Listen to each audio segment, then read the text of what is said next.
Good morning, students. How are you? I hope you are fine at home.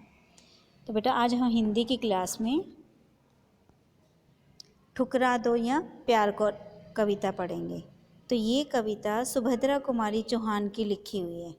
तो इसमें उन्होंने ईश्वर की सच्ची भक्ति के बारे में बताया है कि ईश्वर की भक्ति करने के लिए किसी भी चीज़ की आवश्यकता नहीं होती है।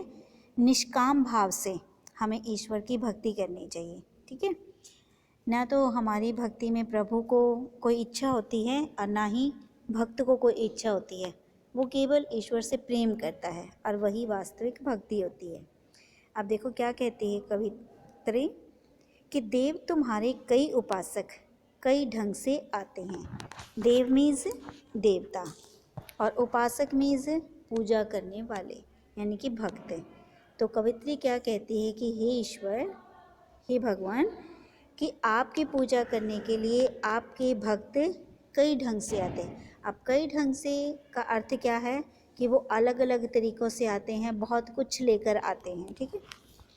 सेवा में बहुमूल्य भेंट वे कई रंग के लाते हैं। बहुमूल्य मीन्स क्या होता है? जिसकी कीमत बहुत ज़्यादा हो। भेंट मीन्स उपहार। ठीक है, कि वो आपको देने के लिए बहुत कीमती तोहफे आपके लिए उपहार लाते हैं। धूमधाम से साज-बाज से वे मंदिर में आते हैं। तो इसका अर्थ क्या है कि जैसे मंदिर में जाते हैं तो आपने देखा है कि नहा धोकर सुंदर वस्त्र पहनकर, और कुछ व्यक्ति तो पूरे बाजे के साथ जब आप कोई मन्नत मांगते हैं या किसी तरह से वो मंदिर में उनकी पूरी हो जाती है तो बड़ी धूमधाम से जाते हैं। मुक्तामणि बहुमूल्य वस्तुएं लाकर तुम्हें चढ़ाते हैं। फिर बहुत मुक्तामणि क्या है कि बहुत कीमती हार है कि वो ईश्वर से जब उनकी मन्नत पूरी होती है तो बहुत कीमती वस्तुएं ईश्वर को भेंट चढ़ाते हैं, वस्तुएं चढ़ाते हैं। अर्थात उनकी सोच कैसी होती है बेटा कि भगवान इन सब चीज़ों से प्रसन्न होते हैं। मैं ही हूँ गरीबनी ऐसी जो कुछ साथ नहीं लाई। अब कवित्री कैसी है? वह बहुत ही गरीब है। अब उसके पास खुद के पास कुछ नहीं है तो वो ईश्वर को क्या देगी?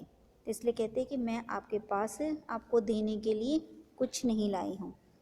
फिर भी साहस कर मंदिर में पूजा करने चली आई कि भाई मेरे पास कोई कीमती उपहार नहीं है, कोई भेंट नहीं है, आपको देने के लिए कुछ भी नहीं है।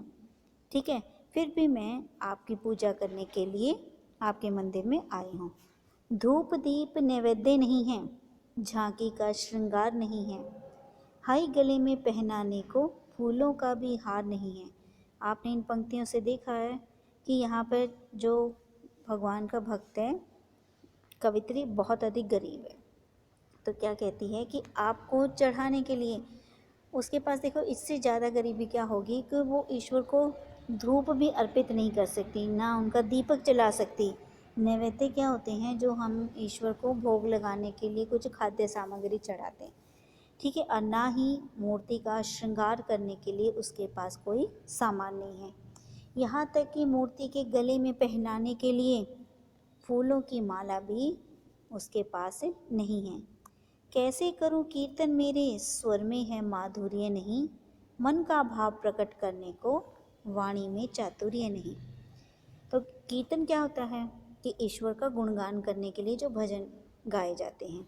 तो कहती है कि मेरे तो स्वर में माधुर्य में मिठास नहीं है, कि मेरा स्वर ऐसा नहीं है कि क्योंकि वह बहुत गरीब है, दुखी है तो उसके स्वर में मिठास नहीं है।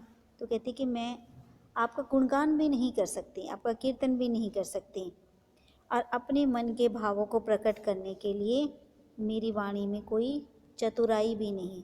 यानी कि होता है ना कि दूसरे के सामने जब अपनी बातें प्रकट करते हैं तो बड़ी चतुराई के साथ पेश करते हैं।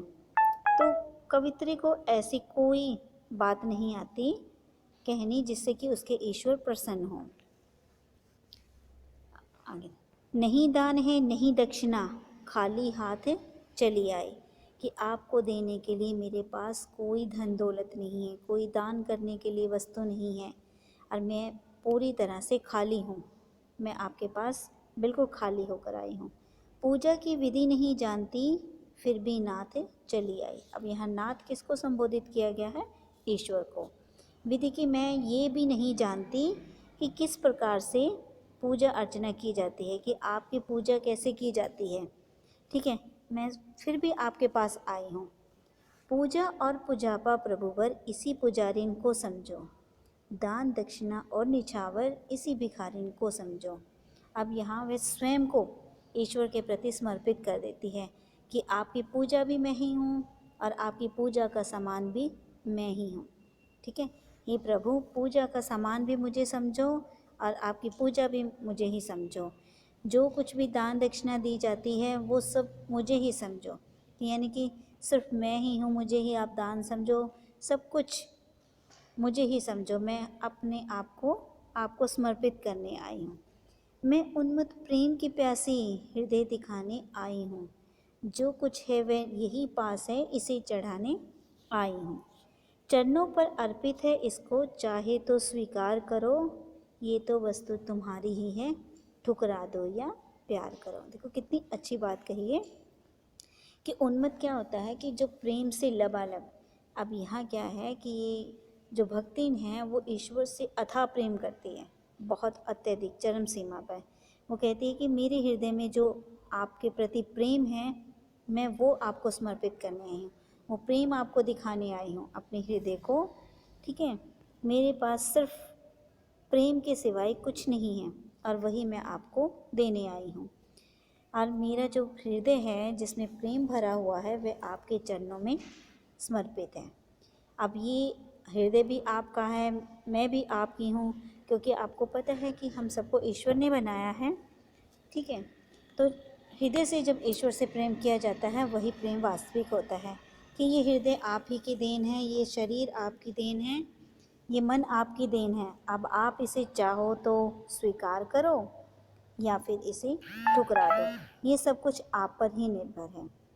तो बेटा आपने इस कविता में से अच्छी तरह से सीखकर आपने एक एक नंबर के प्रश्न अपनी फेयर नोटबुक में लिखने हैं। ठीक है बेटा, thank you, have a nice day.